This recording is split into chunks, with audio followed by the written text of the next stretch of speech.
नमस्कार दोस्तों, आपका स्वागत है मेरे YouTube चैनल में। मैं आज आपके लिए लाया हूँ एक कहानी जो आपके रोंगटे खड़े कर देगी, साथ में आपके दिलों की धड़कन को इतना तेज कर देगी कि आपको परेशानी सी महसूस होगी। राज की रहस्यमय कहानियां हैं जहां आपको हर पल डर और खौफ का एहसास होगा। आज की हमारी कहानी है भूतिया राजमार्ग ट्रक ड्राइवर की आखिरी यात्रा। तो मेरी आपसे बस इतनी गुजारिश है कि आप अगर इस कहानी को पूरा सुनेंगे तो आपको सच में बहुत मजा आएगा। और साथ ही अगर आप पहली बार हमारे इस चैनल पर आए हैं तो हमारे चैनल को अभी सब्सक्राइब कर लीजिए। ऐसा करने से हमारी और आपकी नजदीकियां बढ़ जाएंगी और आगे आने वाली वीडियो आप तक आसानी से पहुंच जाएगी। ये जरूरी नहीं है कि आपको चैनल सब्सक्राइब ही करना पड़े। आप पहले कहानी सुने, अगर आपको कहानी पसंद आती है तो सब्सक्राइब करें, अदरवाइज अपने जो भी कमेंट है वो कमेंट बॉक्स में लिख सकते हैं। तो ज्यादा समय ना लेते हुए जल्दी से मैं अपनी कहानी को शुरू करता हूं। बहुत घना अंधेरा, ठंडी हवा, वीरान सड़क और एक ट्रक जो आधी रात को राजमार्ग पर फुल स्पीड पर दौड़ रहा था। उस ट्रक का ड्राइवर कोई आम इंसान नहीं था। उसका नाम था भोलाराम। भोलाराम जो बहुत सारे आपराधिक कारणों से जेल में बंद था। वो इतना खूंखार था कि उसके आसपास के इलाके में लोग सिर्फ भोलाराम के नाम से ही कांपते थे। लेकिन मजबूरी बस आज उसको ट्रक चलाना पड़ रहा है। भोलाराम एक ऐसा शख्स जो मौत से भी ज्यादा खौफनाक था।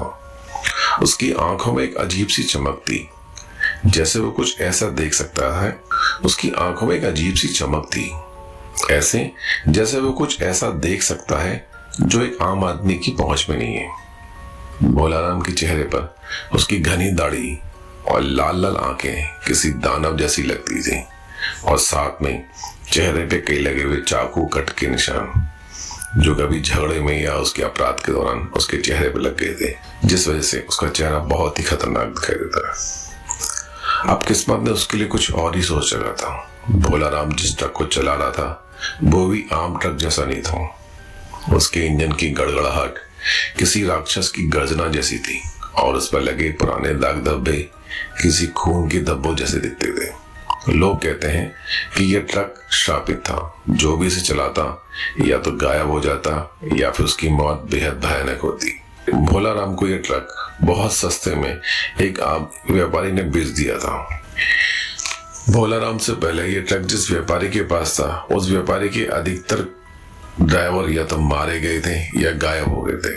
तो उस व्यापारी ने परेशान होकर इस ट्रक से अपना पीछा छुड़ाया और गलती से ट्रक भोलाराम के माथे मर दिया। भोलाराम को इस बात से कोई फर्क नहीं पड़ता था।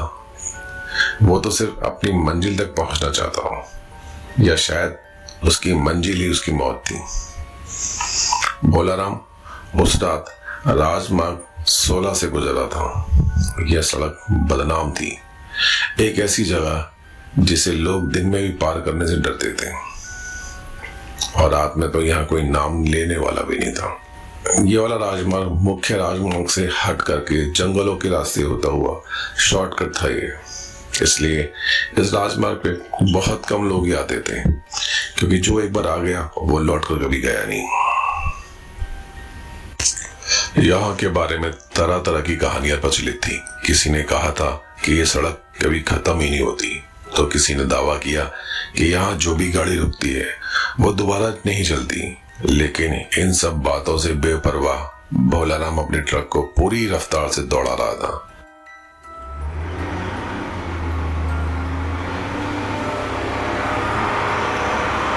सड़क के दोनों ओर घने जंगल थे, जिनके पेड़ अजीब तरह से झुके हुए थे, मानो किसी ने उनको जबरदस्ती मोड़ दिया हो। और जिस वजह से वहां हवा भी एक असामान्य रूप से ठंडी थी। अंधेरे में सड़क का सिर्फ वही हिस्सा दिख रहा था जहां तक ट्रक की हेडलाइट पड़ रही थी। भोलाराम अपनी मस्ती में ट्रक चला रहा था। भोलाराम ने अपने मन को बहलाने के लिए अपने ट्रक का रेडियो ऑन किया ताकि उसका मन बहल सके।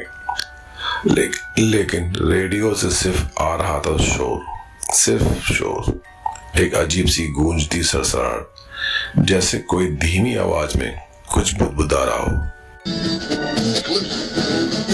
जब रेडियो से कोई आवाज नहीं आई जब रेडियो से कोई गाना या आवाज नहीं आई तो भोला राम ने रेडियो बंद कर दिया और भोला राम ने अपने जेब में हाथ डाल के एक बीड़ी का बंडल निकाला और बीड़ी सुलगाई। तभी उसकी नजर सड़क किनारे पड़े एक पुराने जले हुए साइन बोर्ड पर पड़ी। भोला राम ने ट्रक की रोशनी उस पर डाली, लेकिन शब्द इतने मिट चुके थे कि पढ़ना मुश्किल था। वह कुछ देर देखता रहा, फिर कंधे उचकाकर ट्रक आगे बढ़ा दिया। रात के करीब 2:45 हो रहे थे। ठंड अब पहले से ज्यादा बढ़ गई थी। भोला राम ने अपने जैकेट की जिप को ऊपर की और विंडो का शीशा थोड़ा ऊपर चढ़ा दिया ताकि सड़क की हवा, बाहर की हवा अंदर न आए। अब तक सड़क पूरी तरह से वीरान हो गई थी। दूर दूर तक कोई गाड़ी न आने का निशान था, न जाने का। इंसान ही नहीं बल्कि वहां कोई जानवर भी नहीं दिख रहा था। बस एक अनजानी खामोशी जो ट्रक की इंजन की गड़गड़ाहट के साथ मिलकर और भी डरावनी लग रही थी। तभी अचानक फॉग लाइट्स में एक आकृति नजर आई। भोला राम ने अपनी आंखें सिकोड़ी और ध्यान से देखा। सड़क के बीचों बीच एक आदमी खड़ा था, बिल्कुल स्थिर, बिना हिले डुले। उसकी पीठ ट्रक की तरफ थी और उसकी पोशाक इतनी अजीब थी, पुराने गंदे कपड़े, और उसके बाल बेहतरीन तरीके से फैले हुए थे। और उसके बाल इतने गंदे थे कि उन्होंने जटासी बन गई थी। ऐसे लगता है जैसे उसने महीनों से खुद को नहीं देखा हो। भोला राम ने जल्दी से हॉर्न बजाया ताकि वो आदमी वहां से भाग जाए, लेकिन ये क्या, वो आदमी ना तो वहां से हिला, ना मुड़ा और ना ही कोई प्रतिक्रिया दी। यह देख भोला राम को बहुत गुस्सा आया और भोला राम गुस्से में बोला, अबे हट सामने से। उसने गाली बकते हुए ट्रक के ब्रेक एकदम दबा दिए, लेकिन जैसे ही ट्रक रुका और हेडलाइट की रोशनी उस आदमी पर पड़ी, वो आदमी वहां था ही नहीं। भोला राम ने झट से अपने विंडो का शीशा नीचे किया और बाहर सड़क पर झांक कर देखा तो सच में देखा कि वहां कोई था ही नहीं। सच में देखा तो सड़क खाली थी, कुछ भी नहीं था वहां। यह देख भोला राम का कलेजा धक से रह गया।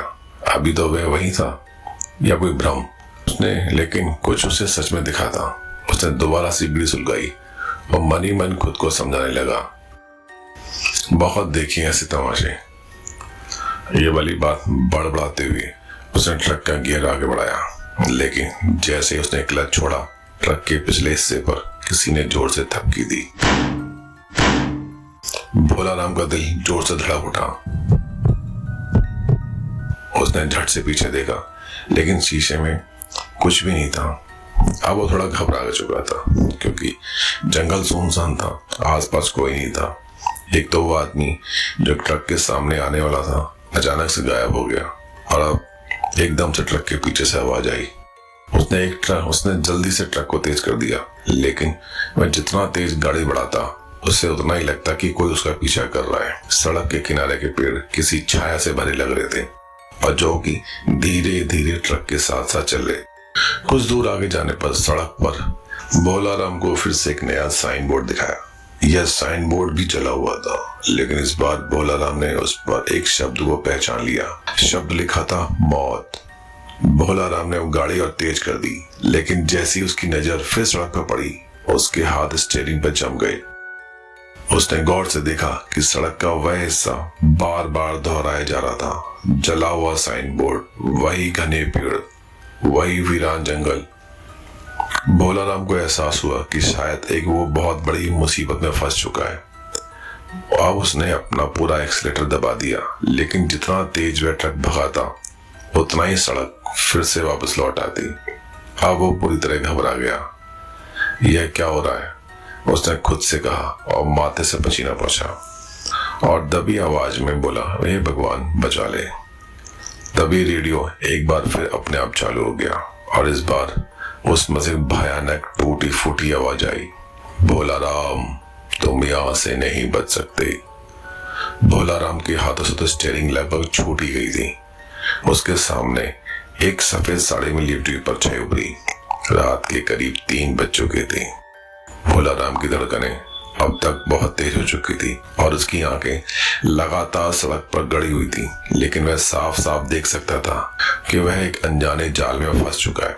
और हर बार जब वह आगे बढ़ता तो वही जला हुआ साइन बोर्ड, वही टेढ़े मेढ़े रास्ते और वही रहस्यमय वीरानी बार बार सामने आ रही थी। वो एक अंतहीन चक्र में फंसा हुआ था। अब तक तो उसकी बीड़ियां भी खत्म हो चुकी थी। उसने गुस्से और डर के मिले जुले भाव से स्टीयरिंग कसकर पकड़ लिया और ट्रक की स्पीड को और तेज कर दी। अब ट्रक का इंजन भयंकर आवाज में गड़गड़ा रहा था। ऐसा लग रहा था कि मानो कोई अदृश्य शक्ति उसे रोकने की कोशिश कर रही है, पर भोलाराम भी डटा रहा। तभी कुछ ऐसा हुआ जिसने उसकी रीढ़ की हड्डी तक सिरहन दौड़ा दी। अचानक से सड़क के बीचों बीच एक परछाई खड़ी थी। एक औरत सफेद साड़ी में लिपटी हुई, बिना हिले डुले। उसके बाल लंबे और बिखरे हुए थे, जैसे कि जिनको महीनों से संवारे ना गए हो। उसका सिर थोड़ा झुका हुआ था, जिसकी वजह से उसका चेहरा ढका हुआ था। ठंडी रात के इस वीरान माहौल में वह औरत किसी भूतिया मूर्ति की तरह खड़ी थी और उसके पीछे का माहौल इतना डरावना लग रहा था कि जिसे देख के भोलाराम के पसीने छूट गए। भोलाराम की आंखें फटी की फटी रह गई। उसने झट से हॉर्न बजाया, लेकिन कोई हलचल नहीं हुई। उसने फिर से हॉर्न बजाया कि शायद इस बार ही बच जाए और भाग जाए, लेकिन वो औरत अपनी जगह से बिल्कुल भी नहीं हिली। भोलाराम के माथे पर पसीना झलक आया और उसका गला सूखने लगा। उसने बहुत मुश्किल से खुद को संभालने की कोशिश की, लेकिन दिल की धड़कनें तेज थी। उसने ट्रक को धीरे धीरे उस औरत के पास ले जाना शुरू किया, लेकिन जैसे जैसे वो करीब पहुंचा, उसके अंदर का डर बढ़ता जा रहा था। अब वो औरत हेडलाइट की रोशनी में बिल्कुल साफ दिखने लगी। उसकी साड़ी का निचला हिस्सा हवा में लहरा रहा था। उसकी साड़ी का निचला हिस्सा हवा में लहरा नहीं रहा था, बिल्कुल स्थिर था, जैसे किसी अदृश्य ताकत ने उसे जमीन से चिपका दिया हो। और सबसे डरावनी बात, उसका पैर जमीन से 2 इंच ऊपर था। वो हवा में तैर रही थी। भोलाराम की तो सांसें ही अटक गई। ये क्या भला है? उसने घबरा कर मन ही मन बुदबुदाया। अब उसकी आंखें, अब उसका दिल तेजी से धड़कने लगा, लेकिन उसने हिम्मत दिखाई और ट्रक को करीब ले गया। बस चंद फीट का फासला बचा था, लेकिन तभी उस औरत का सिर धीरे धीरे बोल उठा। उस औरत का सर धीरे धीरे ऊपर उठा। यह देख भोलाराम की आंखें चौड़ी हो गई। उसने हेडलाइट की रोशनी में उसकी शक्ल देखी। उसके शरीर में जैसे हजारों वोल्ट का करंट दौड़ गया। उसका चेहरा सड़ा गला था, आंखें उसके कोठर से बाहर झांक रही थी और होठ तो ऐसे फटे हुए थे कि जिससे उसके अंदर की काली सड़ी हुई त्वचा झलक रही थी। और सबसे भयानक बात, वो औरत धीरे धीरे मुस्कुरा रही थी।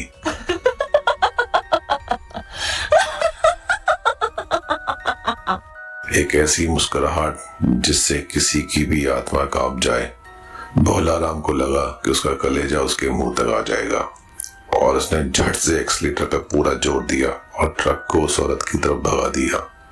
मर जा चुड़ैल, वो चिल्लाया, लेकिन जैसी ट्रक उसकी जगह से गुजरा, वो औरत गायब हो गई। भोलाराम ने चौंकते हुए रियर व्यू मिरर में देखा और वो औरत अब ट्रक के पीछे खड़ी थी। भोलाराम का तो खून जैसे जम गया।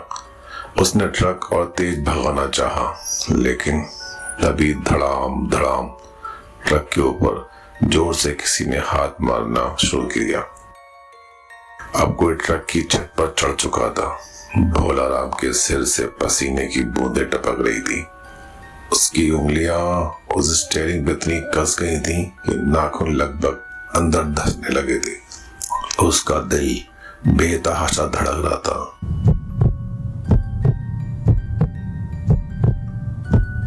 लेकिन वह हिम्मत करके अभी भी ट्रक को भगाए जा रहा था।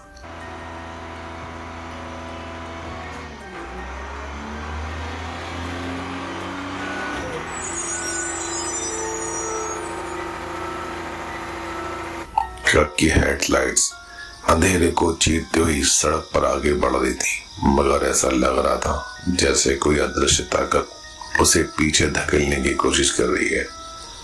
उधर ट्रक के ऊपर कोई था। भोलाराम को अपने ट्रक की छत से आती धप धप की कोई आवाज महसूस होने लगी। ऐसे लग रहा था कि जैसे कोई चीज वहां चल रही थी, कभी धीरे कभी तेज। भोलाराम बस अपनी सांसें रोके हुए ट्रक चलाता रहा। अब उसे अपने पीछे देखने की हिम्मत भी नहीं हो रही थी। तभी ट्रक का रेडियो अचानक चालू हो गया और एक अजीब टूटी फूटी सरसराहट गूंज उठी। भोलाराम ने घबरा कर रेडियो को देखा। इसे तो उसने बंद कर दिया था, फिर ये अपने आप कैसे ऑन हो गया। उधर रेडियो से सरसराहट धीरे धीरे शब्दों में बदलने लगी। भोलाराम रुको मत, आगे बढ़ो। भोलाराम का कलेजा मुंह को आ गया। ये रेडियो में किसी की आवाज थी, एक अस्पष्ट डरावनी गूंजती हुई आवाज, जैसे कोई फुसफुसा रहा हो, मगर शब्द इतने तीखे थे कि सीधे कानों में चुभ रहे थे। कौन है? भोलाराम ने हकलाते कहा, लेकिन कोई जवाब नहीं आया। फिर अचानक रेडियो में एक भयानक हंसी गूंज उठी। बच नहीं पाओगे भोलाराम। भोलाराम के हाथ से स्टीयरिंग लगभग छूट ही गई। इधर रेडियो की आवाजें अब गहरी गूंजती हुई रूह कपा देने वाली हो गई थी। फिर आवाज बदल गई। अब रेडियो में एक बच्चे की आवाज सुनाई दी, अंकल मुझे बचाओ, ये लोग मुझे जला देंगे। उस बच्चे की आवाज सुनकर भोलाराम का बदन तो जैसे बर्फ की तरह ठंडा हो गया। यह कैसा मजाक है, उसने गुस्से में कहा और झपट कर रेडियो को बंद करने के लिए बटन दबाया। लेकिन रेडियो बंद ही नहीं हुआ, बल्कि आवाज और तेज हो गई। अब उसमें एक औरत की करहाती आवाज आने लगी। भोलाराम तुम यहाँ नहीं बच सकते, यह सड़क तुम्हारी कब्र बन जाएगी। भोलाराम ने हड़बड़ाकर वॉल्यूम कम करने की कोशिश की, लेकिन यह क्या, रेडियो का तो बटन जाम हो चुका था और आवाज, उधर रेडियो की आवाज बढ़ती ही जा रही थी। तभी ट्रक के ऊपर से किसी के खुर नाखून से खुरचने की आवाज आने लगी, जैसे कोई अपने लंबे नाखूनों से छत को खुरच रहा हो। भोलाराम अब डर के मारे पागल हो चुका था। उसने तो अपना पूरा एक्सीलेटर पर पैर दबा दिया। अब ट्रक की स्पीड 120 की रफ्तार से पकड़ ली, लेकिन रेडियो की आवाज कम होने का नाम ही नहीं ले रही थी। फिर अचानक रेडियो में मरे हुए बहुत सारे लोगों की चीखें गूंज उठी, बचाओ, हमें यहाँ से निकालो, भोलाराम अब तुम्हारी बारी है। भोलाराम तो चीख पड़ा और पूरी ताकत से रेडियो को झटका दिया। बस कर हरामखोर, कैसी कैसी आवाजें निकाल रहा है। उसने गुस्से और डर में चिल्लाकर डैशबोर्ड पर जोर से मुक्का मारा और अचानक रेडियो बंद हो गया। इसके बाद पूरे ट्रक में एकदम सन्नाटा छाया हुआ था। बस आवाज ट्रक के इंजन की ही आ रही थी।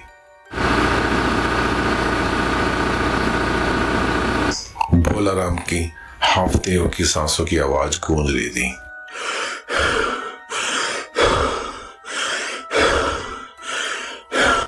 उसने घबराकर शीशे में झांका, लेकिन वहां कुछ नहीं था। शायद वो बच गया। लेकिन तभी रेडियो फिर से चालू हो गया और इस बार उसमें से सिर्फ 3 शब्द बाहर आए, पीछे मत देखो भोलाराम, पीछे मत देखो। भोलाराम की तो सांसें अटक गई। उसने झट से शीशे में देखने की कोशिश की, लेकिन उसके हाथ अचानक स्टीयरिंग पर जम गए। भोलाराम को अपनी गर्दन पर किसी की ठंडी सांसें महसूस हो रही थी। कोई था ट्रक के अंदर। भोलाराम का शरीर अब पूरी तरह से बेजान होने लगा। उसकी उंगलियां स्टीयरिंग पर जमी हुई थी, जैसे किसी ने उनमें से जान निकाल दी हो। अब उसका पूरा ध्यान उस अजीब रेडियो संदेश पर था, पीछे मत देखो।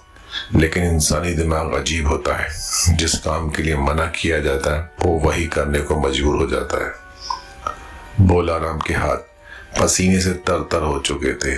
भोलाराम को अपनी गर्दन पर ठंडी और बर्फीली सांसों का एहसास हो रहा था, जैसे कि कोई उसके ठीक पीछे बैठा हो।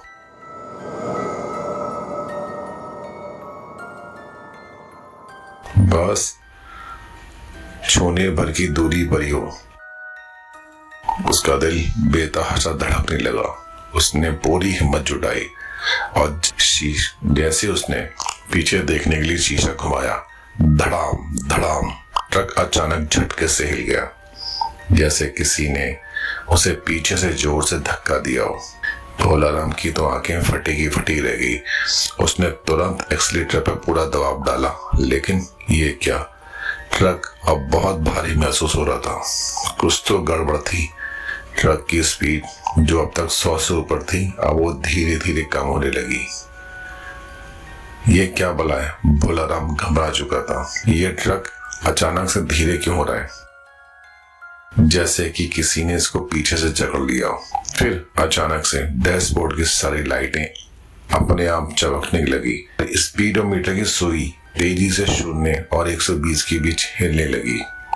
फ्यूल इंडिकेटर भी कभी फुल दिखाता और कभी अचानक से खाली दिखा रहा था। इंजन से और बाहर इंजन से अजीब अजीब सी आवाजें आ रही थी, जैसे किसी ने उसे जंजीरों से बांध दिया हो। और तभी उसने ट्रक के साइड मिरर में कुछ ऐसा देखा जिससे उसकी आत्मा तक हिल गई। पीछे ट्रक की छत पर सैकड़ों अर्ध जले हुए काले और सड़े हुए हाथ चिपके हुए थे। हजारों उंगलियां, कुछ कटी हुई, कुछ मोड़ी हुई और कुछ जिनके नाखून इतने लंबे थे कि ट्रक की लोहे की बॉडी में घुसने को तैयार। ट्रक का वजन अब बढ़ चुका था। ऐसा लग रहा था जैसे कोई चीज नहीं, बल्कि बहुत सारी चीजें पीछे ट्रक में लटक रही हो और धीरे धीरे चढ़ने की कोशिश कर रही। भोलाराम ने घबरा कर शीशे से बाहर झांका। सड़क अब बहुत अजीब लगने लगी। पहले वहाँ राजमार्ग 16 लिखा था, आवाज सिर्फ अंधेरा था। पहले वो जहाँ हाईवे पर था, अब वहाँ सिर्फ अंधेरा था, घना अंधेरा, इतना गहरा कि ट्रक की हेडलाइट भी उसमें समाने लगी। ऐसा लगा कि मानो वह अनजानी दुनिया में फंस गया हो। हे भगवान, मैं कहाँ आ गया? भोलाराम मनी मन बोला। अब वह एक्सीलेटर पर पूरी ताकत से दबाव डालने की कोशिश कर रहा था, लेकिन ट्रक की स्पीड तो अब 30 किलोमीटर प्रति घंटे से नीचे आ चुकी थी। फिर अचानक ट्रक झटके से बंद हो गया। अब पूरी सड़क एकदम से शांत हो गई। अब सिर्फ सन्नाटा था। आवाज आ रही थी सिर्फ भोलाराम के हांफने की। उसके कानों में अपने ही दिल की धड़कनें गूंज रही थी। और फिर उस भयानक शांति में ट्रक के ऊपर कुछ रेंगने की आवाज आई।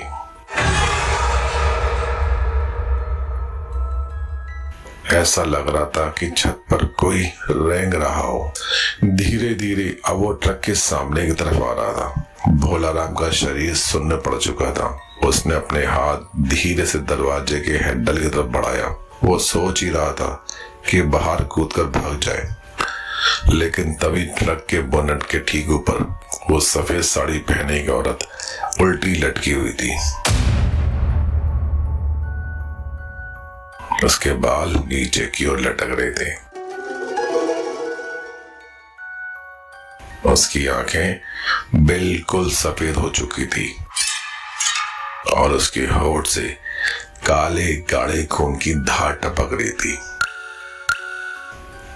और तो और वो भोलाराम को सीधे घूर रही थी।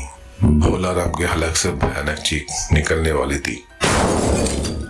ट्रक इतनी जोर से झटका खा गया कि लगभग स्टीयरिंग से टकरा गया, कि भोलाराम का सर स्टीयरिंग से टकरा गया।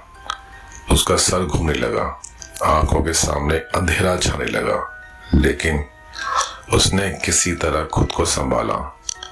ट्रक अब पूरी तरह से बंद हो चुका था। ना इंजन की आवाज आ रही थी और ना ही कोई हलचल, बस एक घना भयावह सन्नाटा, इतना गहरा भोलाराम को अपनी सांसों की आवाज भी किसी भयानक आवाज में गूंजने की तरह सुनाई देने लगी। भयानक सन्नाटा था। उसने हिम्मत करके शीशे से बाहर झांका, तभी उसकी रूह कांप गई। सड़क के दोनों तरफ घना कोहरा छाया हुआ था और उस कोहरे में कुछ हिलती डुलती परछाइयां भी नजर आ रही थी, परछाइयां जो इंसानों जैसी लग रही थी। भोला राम की धड़कनें तेज हो गई। उसे लगा कि उसका दिल अब छाती से बाहर निकल आएगा। उसने आंखें मसल मसल कर फिर से देखा, लेकिन दृश्य और भी भयानक हो गया था। अब वो परछाइयां धीरे धीरे ट्रक की तरफ बढ़ रही थी। उन सब की चाल बहुत अजीब थी। कोई लंगड़ा कर चल रहा था तो कोई जमीन से थोड़ा ऊपर हवा में तैर रहा था। किसी का सिर एक तरफ झुका हुआ था और कोई बिना सर के। भोला राम ने हड़बड़ाकर ट्रक का दरवाजा खोलने की कोशिश की, लेकिन दरवाजा भी अब जाम हो चुका। भोला राम घबराने लगा और घबराकर उसने जोर जोर से हॉर्न बजाने की कोशिश की, लेकिन हॉर्न ने भी उसका साथ छोड़ दिया। अब वह पूरी तरह फंस चुका था।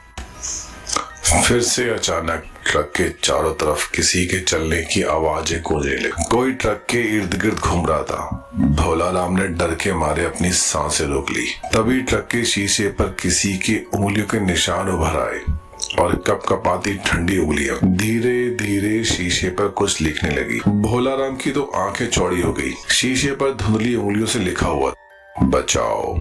भोला राम को ऐसा लगा जैसे उसका कलेजा फट जाएगा। वह कौन थे? ये परछाइयां कहां से आई? तभी एक परछाई अचानक शीशे के करीब आ गई। भोला राम ने ध्यान से देखा, वो कोई इंसान नहीं था। उसका चेहरा गले तक फटा हुआ था। उसकी आंखों की जगह बस दो काले गड्ढे थे और उसकी खाल और उसका शरीर जली हुई खाल से ढका हुआ था। फिर उसकी फटी हुई सड़ी गली खोपड़ी ने अचानक से हल्के से झुककर शीशे पे अपनी नाक टिका दी। भोला राम का तो पूरा शरीर सुन्न हो गया। फिर उस परछाई ने अपने बंद गड्ढे नुमा होठ खोले और एक मरी हुई ठंडी सड़ी हुई फुसफुसाहट में बोला, तू भी हमारी तरह बन जाएगा भोला राम।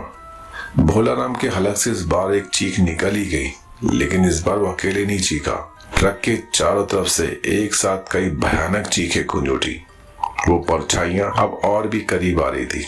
भोला राम के कानों में अब सिर्फ भयानक चीखों की गूंज थी। परछाइयां ट्रक के चारों ओर घूम रही थी। कुछ शीशे पर अपने काले सड़े हुए हाथ रगड़ रही थी, तो कुछ ट्रक की बॉडी पर तेज नाखून खरोच रही थी। ट्रक के चारों तरफ जैसे मौत का नंगा नाच चल रहा था। भोला राम का पूरा शरीर ठंडा पड़ चुका था। उसके दिमाग में बस एक ही सवाल गूंज रहा था, यह सब असली है या मैं कोई भयानक सपना देख रहा हूँ? लेकिन यह सपना नहीं था। कोई ट्रक के दरवाजों को खरोच रहा था। भोला राम ने हिम्मत करके शीशे से बाहर झांका, तभी धड़ाम ट्रक की बॉडी को जोरदार से फिर से झटका लगा, जैसे किसी ने पूरी ताकत से उस पर मुक्का मारा हो। भोला राम बुरी तरह हिल गया। उसने घबराकर ट्रक स्टार्ट करने की कोशिश की, लेकिन इंजन चालू नहीं हुआ। तभी पीछे से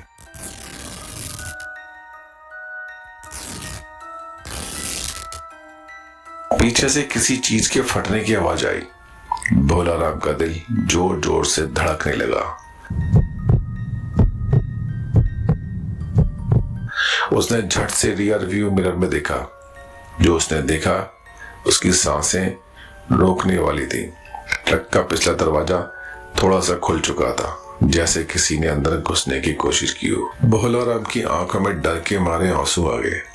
उसने तुरंत अपना मोबाइल निकालने की कोशिश की, लेकिन उसकी उंगलियां इतनी ज्यादा कांप रही थीं कि उसने मोबाइल गिरा दिया। तभी ट्रक के पीछे से खरखराहट की आवाज आना शुरू हो गई। भोला राम ने धीरे धीरे गर्दन घुमाई और ट्रक के अंदर देखा, जहां बहुत अंधेरा था, लेकिन पीछे की सीट पर कुछ हलचल भी थी। भोला राम का पूरा शरीर सुन्न हो ही चुका था और फिर अचानक एक भयानक घिसने की आवाज आई, जैसे कोई ट्रक के अंदर घुस आया है और कोई सांस ले रहा था। एक धीमी खरखराहट, घुटी हुई सांस भोला राम को महसूस हुई। भोला राम का शरीर पसीने से तर था। फिर एक ठंडा सड़ा हुआ हाथ उसकी गर्दन पर आ गया। भोला राम ने चीखने के लिए मुंह खोला, लेकिन उसकी आवाज नहीं निकली। उसने शीशे में देखा, एक सड़ी गली बिना आंखों वाली लाश उसके ठीक पीछे बैठी थी। उसका जबड़ा टूटा हुआ था और उसकी गर्दन से खून टपक रहा था। फिर लाश ने अपना मुंह खोला और धीरे धीरे फुसफुसाई, अब तो भी हमारा हिस्सा है। भोला राम का पूरा शरीर और सांसें अब लगभग थम चुकी थी। इस भयानक खौफनाक मंजर को देखकर वो रोने को हो गया।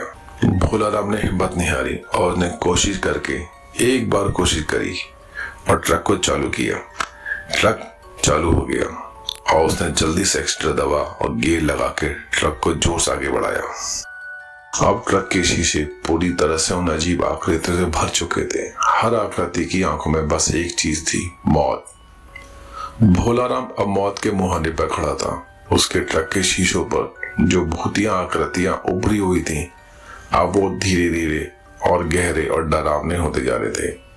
उनके सड़े गले चेहरे, उनकी लाल चमकती आंखें और उनके खुले जबड़े जिनसे अजीब तरह का काले रंग का खून टपक रहा था। उसको देखकर भोला राम की रूह कांप गई। बचाओ, कोई तो मुझे बचाओ।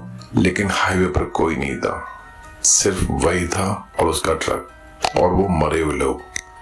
फिर अचानक धड़ाम कर ट्रक जोर से हिला, जैसे कोई जबरदस्ती उसे खींचकर किसी गहरे अंधेरे में ले जा रहा हो। भोला राम ने घबरा कर गियर बदलने की कोशिश की, लेकिन गियर पूरी तरह लॉक हो चुका था। ट्रक अब उसके नियंत्रण में नहीं था। इंजन जोर जोर से गरजने लगा और फिर ट्रक अपने आप चलने लगा। भोला राम ने स्टीयरिंग घुमाने की कोशिश की, लेकिन कोई फायदा नहीं हुआ। ट्रक अब खुद ब खुद चलने लगा। ट्रक की स्पीड 40 किलोमीटर से बढ़ती जा रही थी।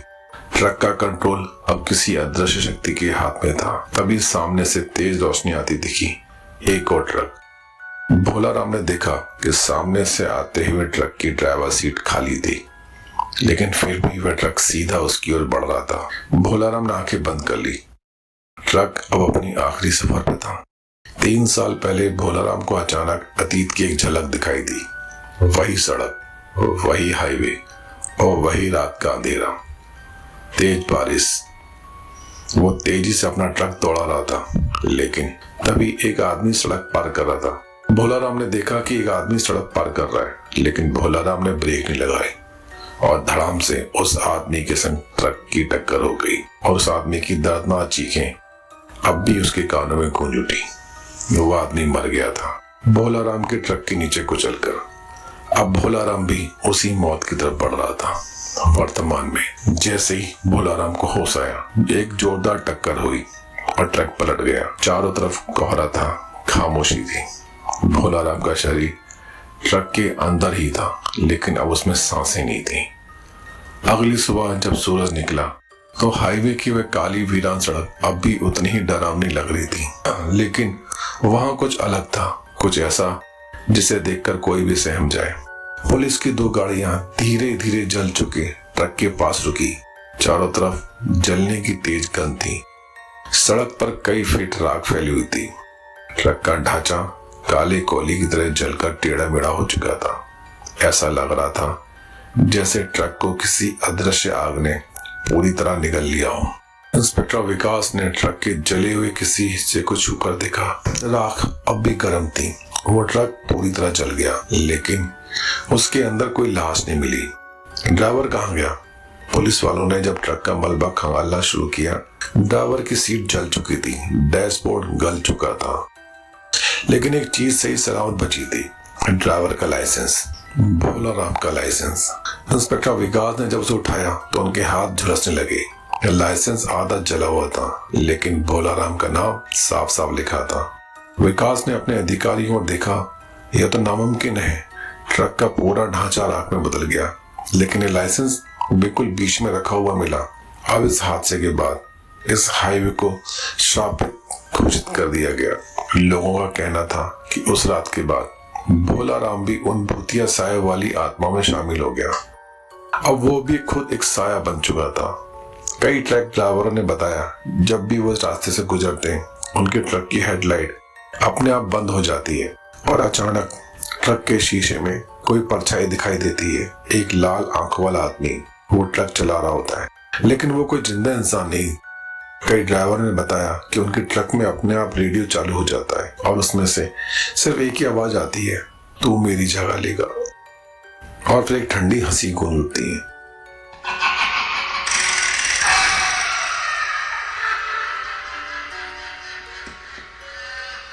कुछ का कहना है कि अगर कोई इस रास्ते पर रात के ठीक 2:45 पर रुके तो उसे एक ट्रक की परछाई दिखाई देती है, लेकिन वह ट्रक असली नहीं होता, वो भूतिया ट्रक है।